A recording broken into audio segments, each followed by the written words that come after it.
longer-term memory impairment in the majority of cannabis users. But Ravi's damaged short-term memory could be having an unexpected benefit.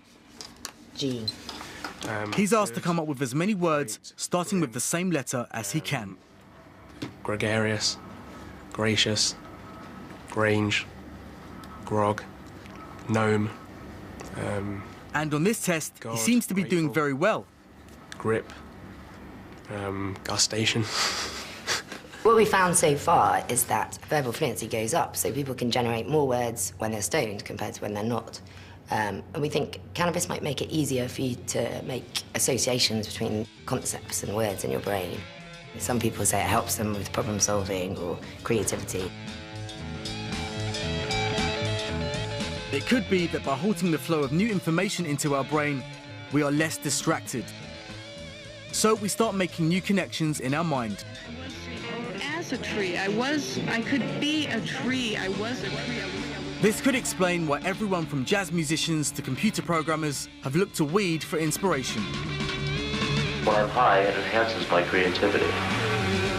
One was painted before going up on weed, and the other while high on weed.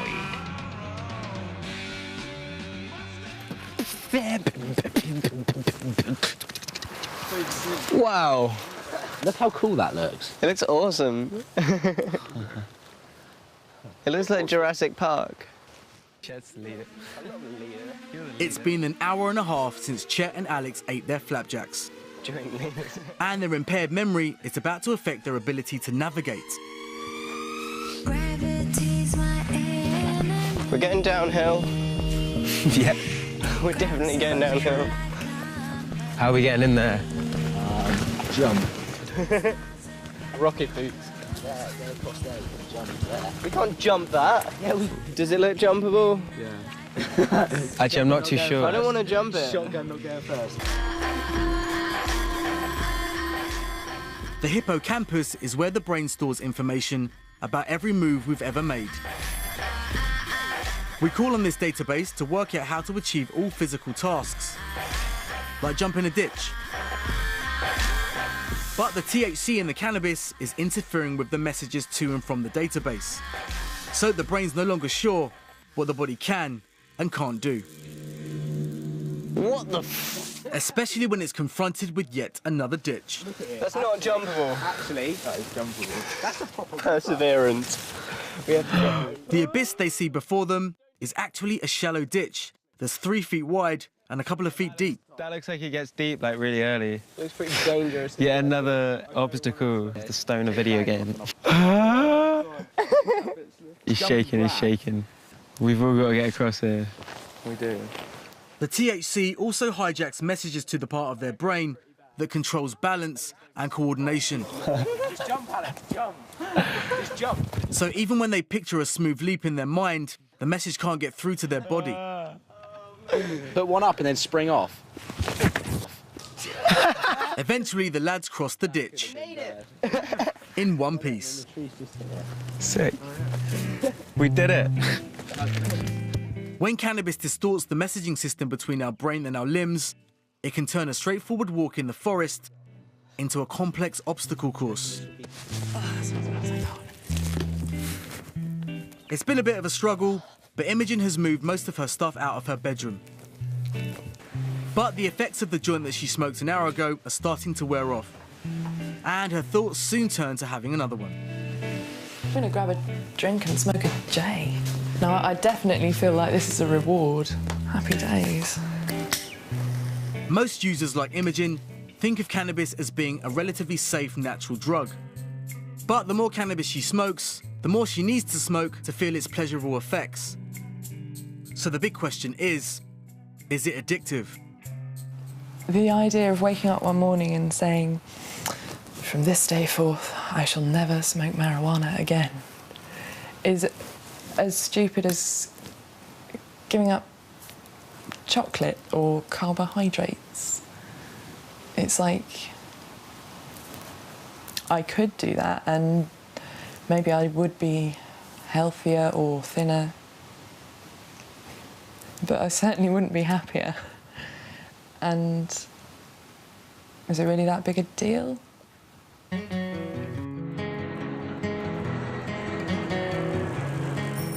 But most experts agree that users, especially those who smoke heavily, can become dependent on cannabis. 25-year-old Chris works full-time in a popular restaurant chain. I smoke weed all the time. Usually I smoke a bong, and I'll be smoking that like from the moment I wake up in the morning, and then I'll come home from work and smoke it. I'm always stoned. It's not good, but it's the way I am. Chris first got high when he was just 11. That's like more than half my life. The thing that gets to me about smoking cannabis is that what have I got to show for it, really? Yeah, I've got a job, I do work, but majority of my money goes on to weed. Everything goes on to weed. But this is the room that I tend to smoke cannabis in. I watch telly, lie down and chill out, watch the world go by. It's just crap, it's no way of living, basically. And until he quits, his girlfriend won't let him move in with her. I'd love to be in a better job in college, spending more time in a happier relationship with my girlfriend. It's really hard, actually. The question is, when does habit turn into dependency? If you keep using it, when you experience negative consequences, so you're dropping out of school, your relationships are going downhill, you get anxious when you don't get the drug, you get massive cravings for it. Yeah. Could have a do job back. Chris's girlfriend Rachel believes he has a problem. For you, it's not for the buzz, it's just for feeling like it's chilling you out. And to make me go back. Yeah, yeah. But to me, it's not chilling you out. I am dependent on cannabis. When she's taken my weed off me in an argument and she's held it, and I've like grabbed her hand and so I said, don't give me, and she's like, no, you're not having it. And I really, really, really, really thought she was taking it and throwing it away, so I really wanted it back. Do you know what I mean? So I'm really like scuffling with her to try and get it back, and that was a bad time because I really stood back afterwards and thought, you muppet, look how you've just been. Cannabis is now the second most common drug of referral to rehab clinics after heroin. Love you. Love you. Do that? Yeah. That sounded like a... Chris has decided to quit, but after 14 years of getting high, it's not going to be easy. He heads back to his flat for his last smoke ever.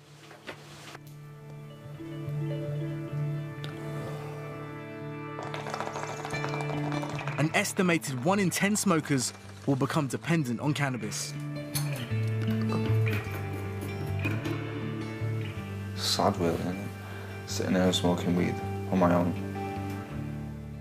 Quitting cannabis doesn't lead to dramatic cold turkey effects like harder drugs. The withdrawal symptoms are quite hard to specify, but people generally experience things like not being able to sleep and increased anxiety. Other symptoms include irritability and decreased appetite, the exact opposite of the positive effects of cannabis. Smoking weed is bad. For Chris, quitting will be particularly difficult because he's also addicted to cigarettes. This is my last bong. His withdrawal symptoms should begin within about a day, peak at 2 to 3 days, and subside within 1 to 2 weeks. No more weed now. His girlfriend will record his experience on a camcorder. What time is it? 12:51 a.m.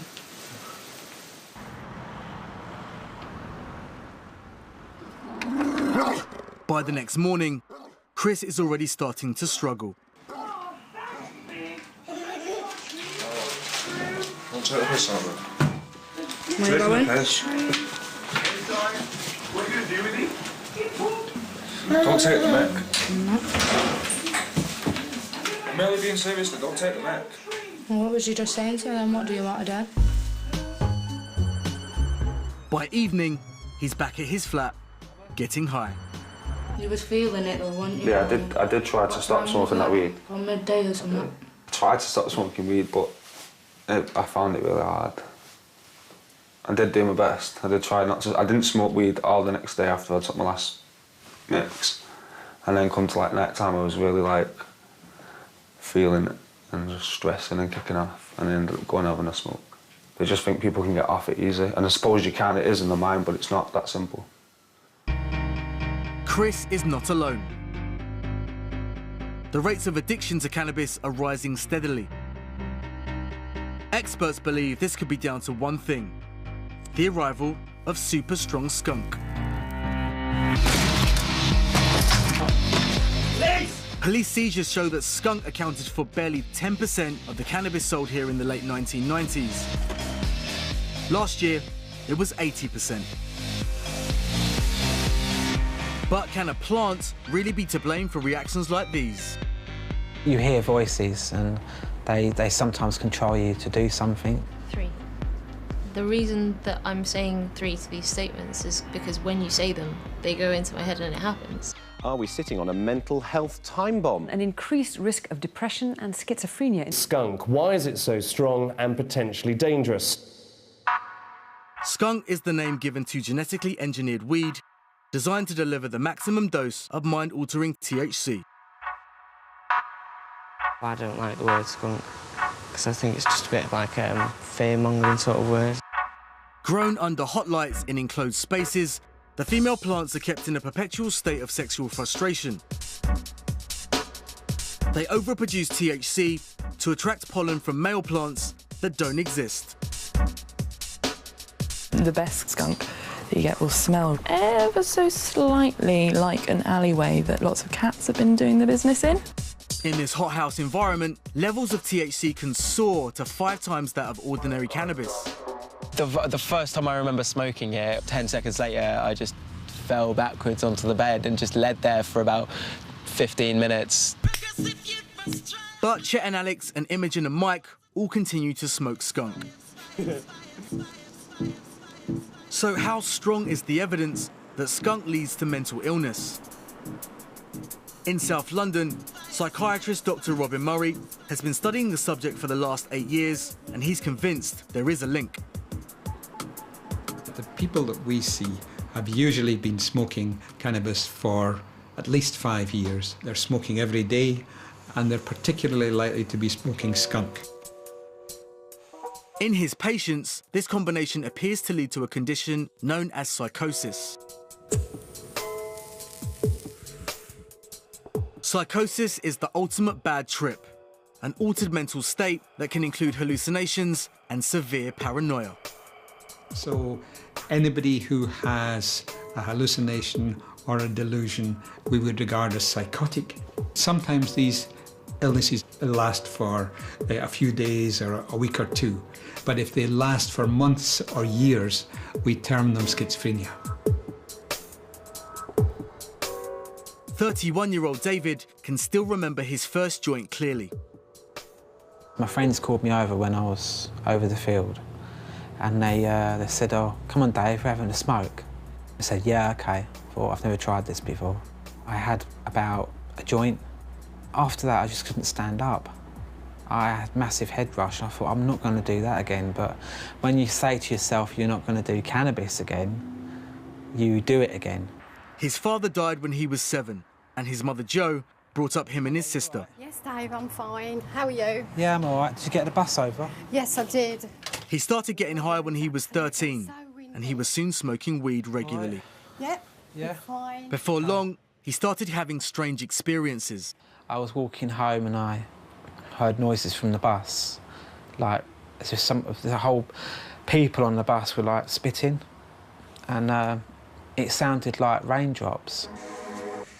Jo had no idea her son was getting high until after just 3 months of smoking, his paranoia spiraled out of control. Do you remember this one? Yeah, I do. David was a bit agitated. We were standing in the kitchen and he had a small hammer in his hand and he said to me, "You're not my mum." It's just if you hear voices and they sometimes control you to do something that you have no control over. Yeah, that was when I was in hospital. David was diagnosed as a paranoid schizophrenic and remained in a psychiatric unit for 10 years. This is the other one though, David. Look, you look very thoughtful there, and that's what I mean. The big question is, how much is cannabis to blame for David's condition? That question is rather like saying, could smoking cigarettes on its own cause a heart attack? Many disorders result from a combination of risk factors. For schizophrenia, having a family history, having some difficulties in childhood, a parent dying, for example, these all add up, and cannabis is one of these risk factors. It's only now that Jo can see how her husband's early death affected her son in more ways than one. I didn't know that David's father had a mental illness until David's father killed himself. Didn't mean to take it. When I think about it, I wish I never tried it in the first place. But the precise nature of the link between skunk and psychosis still remains unclear. Chet and Alex and their friends ate their weed flapjacks 2 hours ago, and things have taken a turn for the worse. Following the initial euphoria, users can start to feel anxious or distrustful. I just heard like someone shout. Yeah, same. So how does a normal high turn into paranoia?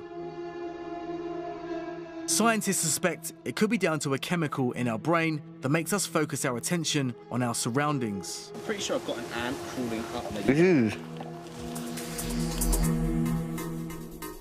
THC appears to rev up production of this chemical, and this switches our brain onto high alert.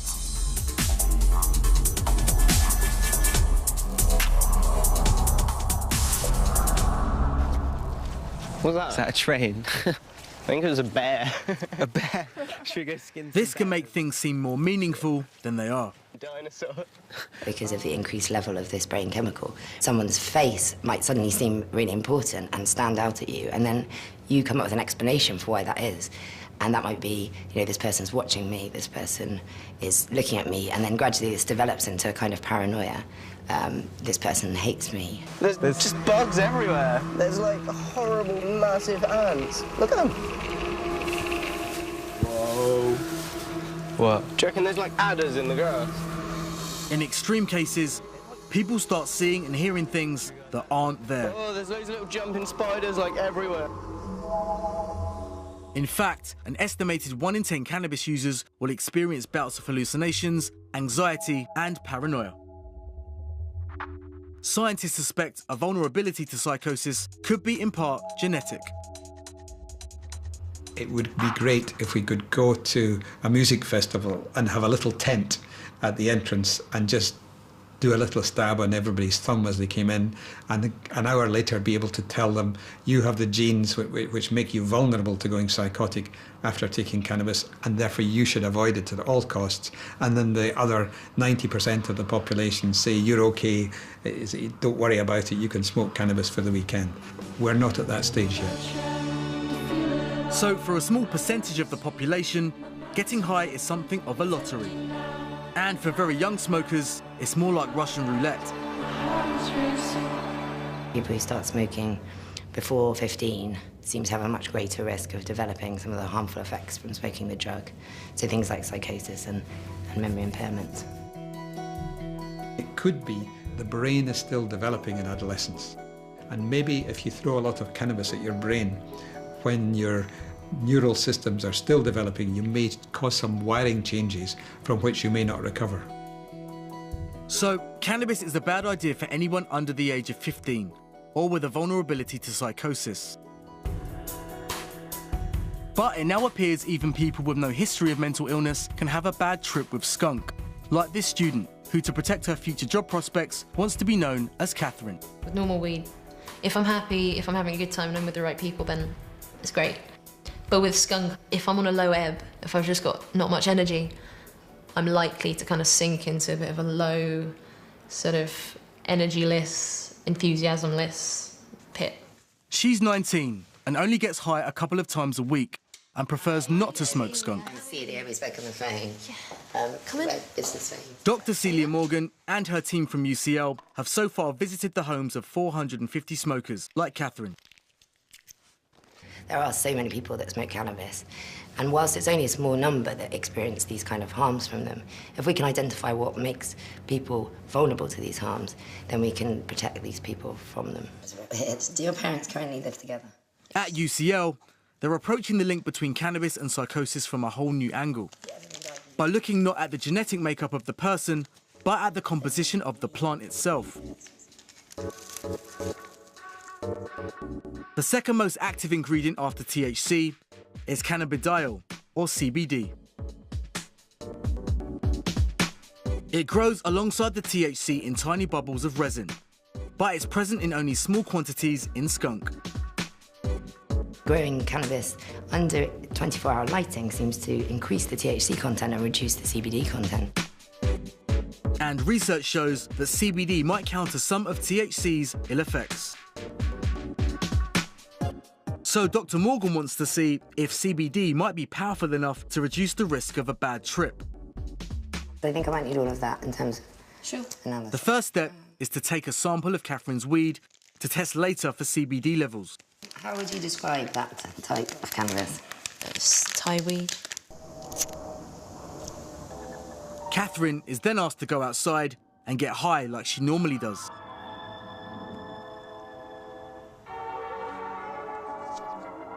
I think probably one of the best experiences is that myself and one of my best friends will have heart-to-hearts and kind of get very emotionally close. And that's just part of the process, is to smoke a joint, chill out, unwind, offload.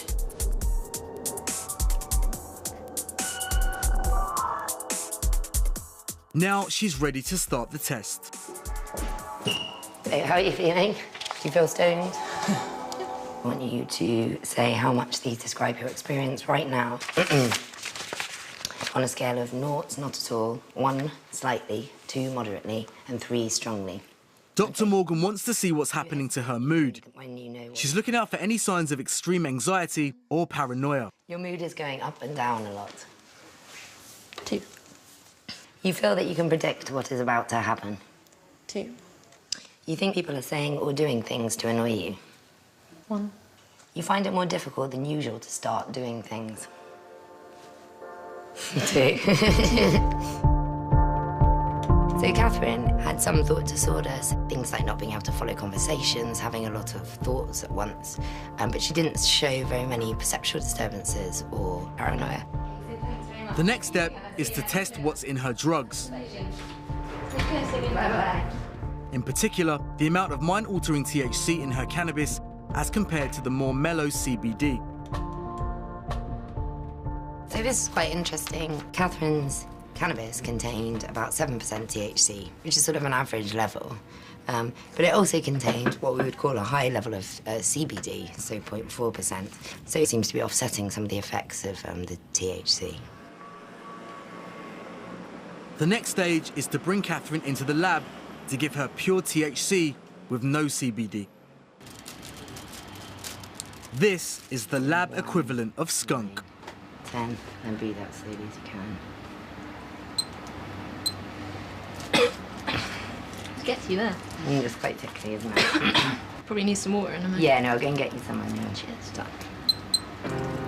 Okay. Once inside Catherine's blood, the THC travels up to her brain, and within 5 minutes, she starts to react.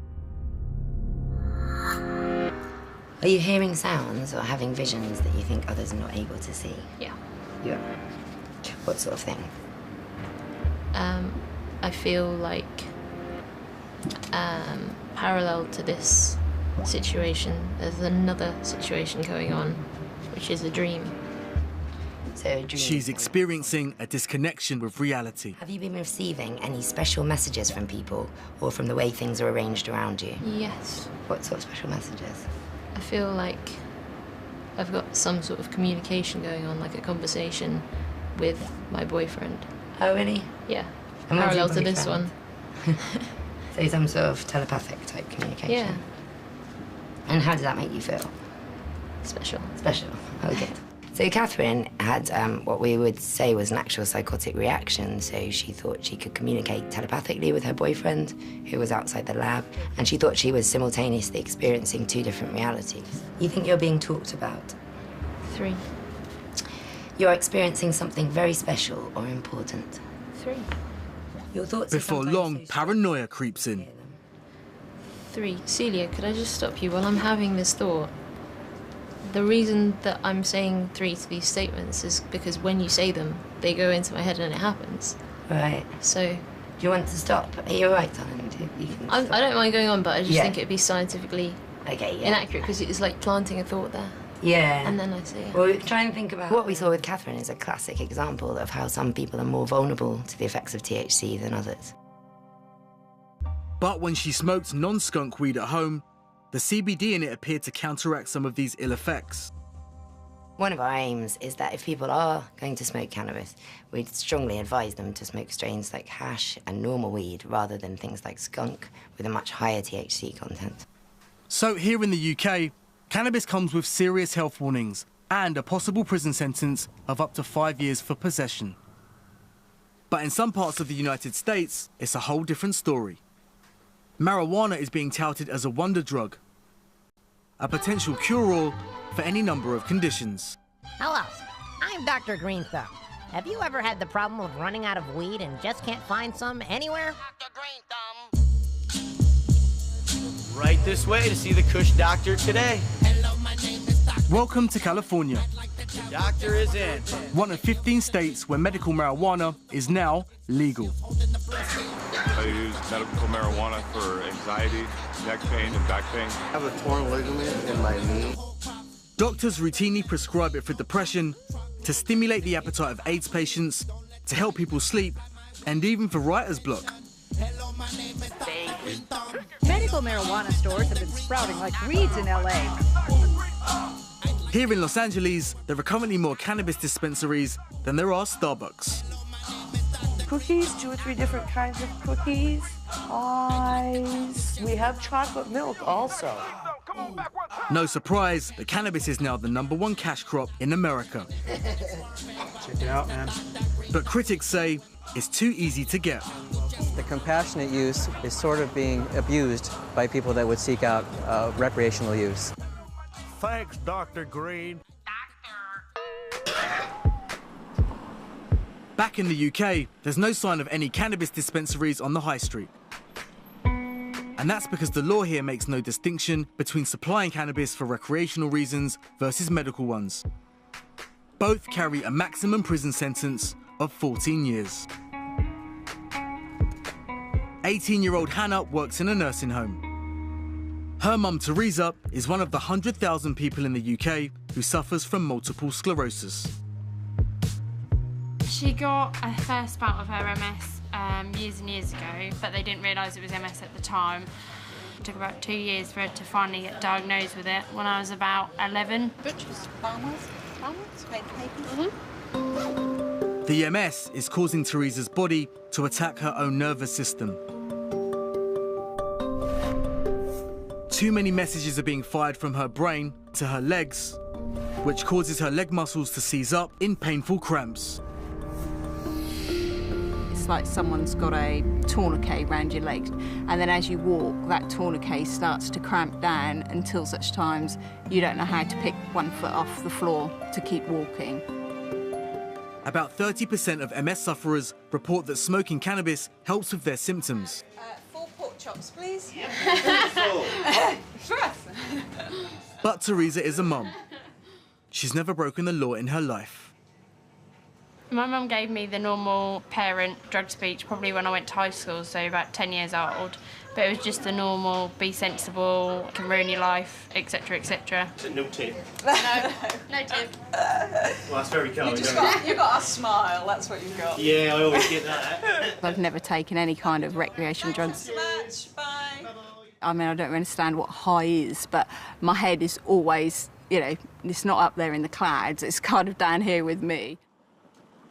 Now, she's about to take a hit of cannabis in the middle of a Norfolk high street. This is Britain's answer to medical marijuana. It's a spray called Sativex that's now legal. She sprays the drug into her mouth.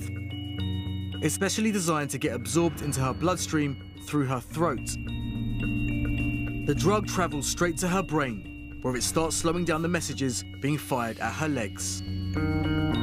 Her leg muscles begin to relax.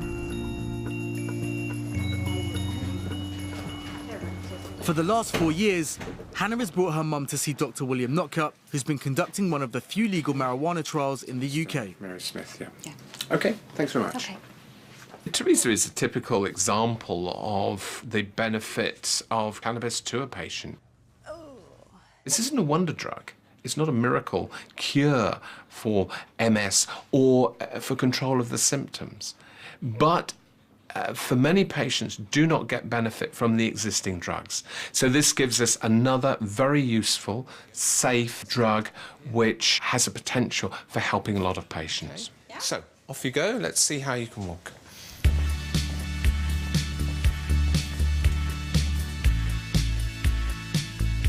Cannabis is a unique plant that has the power to change our consciousness.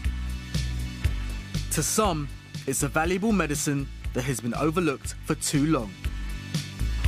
For others, it's a harmless pastime. Mike had no problem quitting while he was revising. He needs 3 A's in order to go to his university of choice. I've got 2 A stars and an A, so I'm very pleased with myself today. I think it's definitely against the stereotype that people who smoke weed are dropouts. But not everyone can share Mike's casual approach to cannabis. I'm at a bit of a crossroads, having a bit of a mid-youth crisis. I'd like to go to uni and study pharmacology or something like that, but I know that I'm not good enough at science to be able to do that. So I want to do something different, a bit different. I don't know what. Books and socks. That's the perfect combination. No, it definitely makes me less organised. The computer programmers have looked to weed for inspiration. When I'm high, it enhances my creativity. One was painted before going up on weed, and the other while high on weed.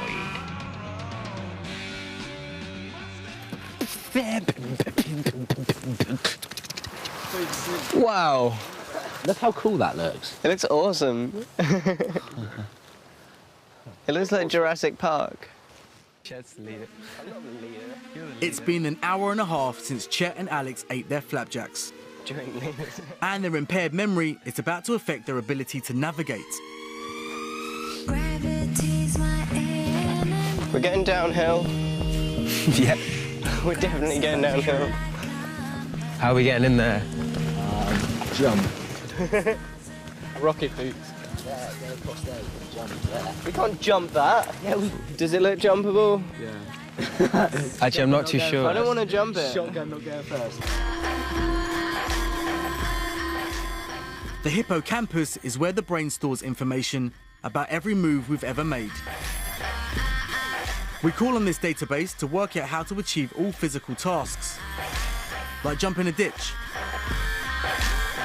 But the THC in the cannabis is interfering with the messages to and from the database. So the brain's no longer sure what the body can and can't do. What the Especially when it's confronted with yet another ditch. That's not jumpable. Actually, that is jumpable. That's a proper perseverance. We have to jump. The abyss they see before them is actually a shallow ditch that's 3 feet wide and a couple of feet deep. That looks like it gets deep, really early. Looks pretty dangerous. Yeah, another obstacle. The stoner video game. He's shaking, he's shaking. We've all got to get across here. We do. The THC also hijacks messages to the part of their brain that controls balance and coordination. Just jump, Alex, jump. Just jump. So even when they picture a smooth leap in their mind, the message can't get through to their body. Put one up and then spring off. Eventually, the lads cross the ditch. In one piece. Sick. We did it. When cannabis distorts the messaging system between our brain and our limbs, it can turn a straightforward walk in the forest into a complex obstacle course. It's been a bit of a struggle, but Imogen has moved most of her stuff out of her bedroom. But the effects of the joint that she smoked an hour ago are starting to wear off, and her thoughts soon turn to having another one. I'm gonna grab a drink and smoke a J. Now, I definitely feel like this is a reward. Happy days. Most users like Imogen think of cannabis as being a relatively safe natural drug. But the more cannabis she smokes, the more she needs to smoke to feel its pleasurable effects. So the big question is it addictive? The idea of waking up one morning and saying, from this day forth, I shall never smoke marijuana again, is as stupid as giving up chocolate or carbohydrates. It's like, I could do that and maybe I would be healthier or thinner, but I certainly wouldn't be happier. And is it really that big a deal?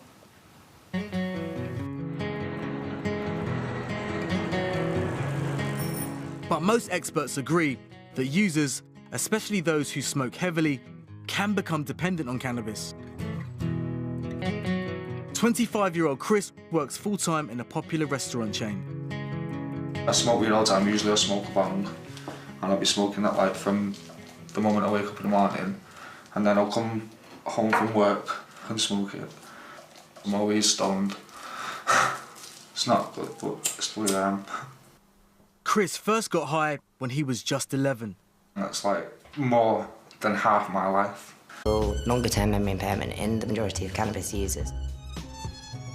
But Ravi's damaged short-term memory could be having an unexpected benefit. G. He's asked to come up with as many words starting with the same letter as he can. Gregarious, gracious, grange, grog, gnome. And on this test, he seems to be doing very well. Grip, gustation. What we found so far is that verbal fluency goes up, so people can generate more words when they're stoned compared to when they're not. And we think cannabis might make it easier for you to make associations between concepts and words in your brain. Some people say it helps them with problem solving or creativity. It could be that by halting the flow of new information into our brain, we are less distracted. So we start making new connections in our mind. As a tree, I could be a tree, I was a tree. This could explain why everyone from jazz musicians